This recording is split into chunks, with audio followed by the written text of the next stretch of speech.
সমগ্ৰ অসমৰ লগতে আজি মাৰ্ঘেৰিটা সমজিলাত মাৰ্ঘেৰিটা ৰাজচক্ৰৰ অন্তৰ্গত যিসকল ব্যক্তিয়ে বা অনুষ্ঠান প্ৰতিষ্ঠানে বসুন্ধৰা 3.0 অধীনত যিসকল অনুষ্ঠান প্ৰতিষ্ঠান আৰু ব্যক্তি বিশেষে আবেদন কৰিছিলে, সেই আবেদনৰ ভিত্তিত মাৰ্ঘেৰিটা সমজিলাৰ অন্তৰ্গত সৰ্বমুঠ 460টা বেচৰকাৰী আৰু চৰকাৰী অনুষ্ঠান প্ৰতিষ্ঠান আৰু লগতে 311 জন ব্যক্তি বা পৰিয়াললৈ ভূমিপট্টা বা বন্দবস্তি পত্ৰ আজি বিতৰণৰ অনুষ্ঠান খুব সুকলমে সমাপ্ত হৈছে।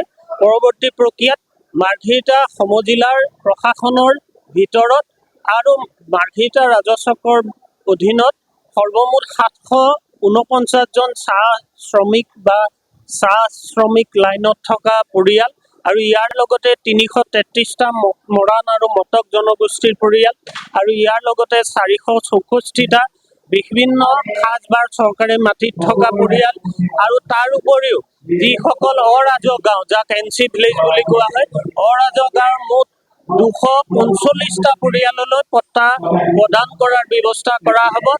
দিন ধাৰ্য কৰিছিলে। সমগ্ৰ অসমত আজি ধেমাজিৰ পৰা মাননীয় মুখ্যমন্ত্ৰী ডাঙৰীয়াই শুভাৰম্ভ কৰিছে।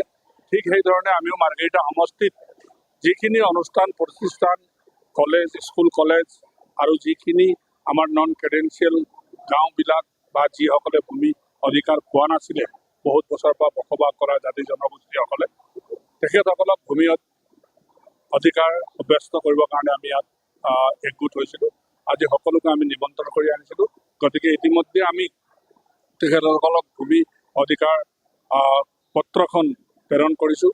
গতিকে আমি ভাবোঁ এই আঁচনিখনৰ লগত জড়িত হোৱা প্ৰত্যেকজন ব্যক্তিয়ে ভূমি অধিকাৰ পাবলৈ সক্ষম হৈছে আৰু আজি আমি প্ৰায় 1700মান ইয়াত ভূমি পট্টা বিতৰণ কৰিম।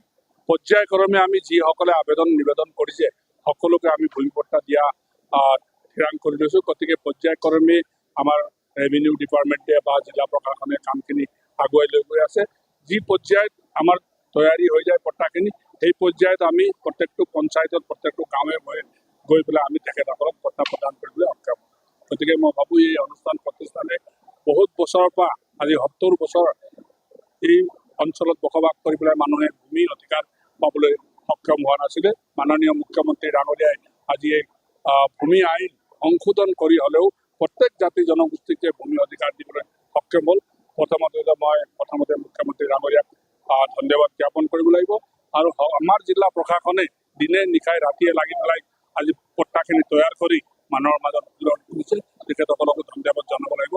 গতিকে এই অনুষ্ঠানে আমাৰ যিসকল খিলঞ্জীয়া বসবাস কৰা মানুহক যিকোনো খবৰৰ বাবে যোগাযোগ কৰক আমাৰ এই নম্বৰত 9181 307 221।